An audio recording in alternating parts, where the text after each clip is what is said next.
family violence, domestic violence, all those kinds of terminology, in fact, conceal the real nature of what we're talking about.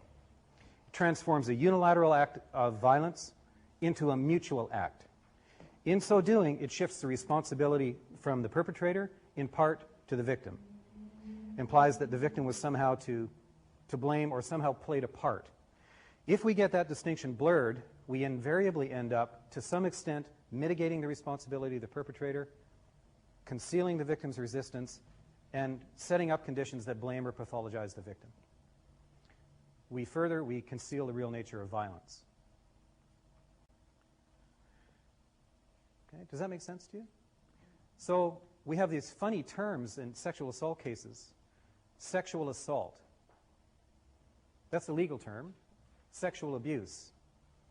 And that's not a legal term, but it's another very common word we use, right? When you think about it then, keep this distinction in mind. Those terms are oxymorons. If it's sexual, it is by definition mutual.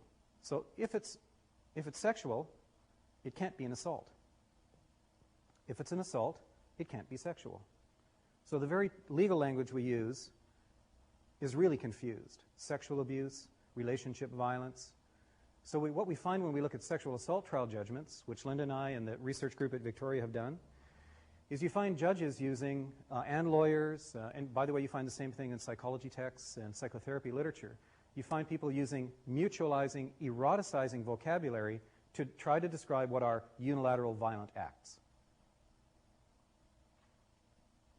So the word like fondling, for example, comes from fondness, right? You talk to the victim, there's nothing fond about someone grabbing your breast when you don't want them to, is there?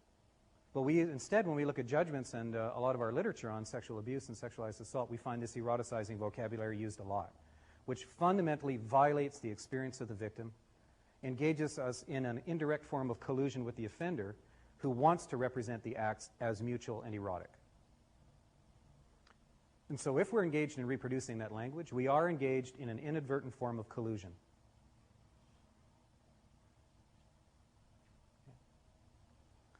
You know, there's also euphemisms and so forth that hide the nature of this. And what Linda always says is,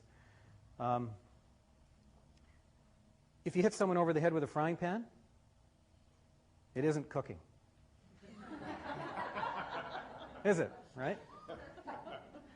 You whack someone with a 2x4, it ain't carpentry. You run into somebody's car with yours, it isn't body work, right? You assault someone with your genitals, it is not sex. Genitals,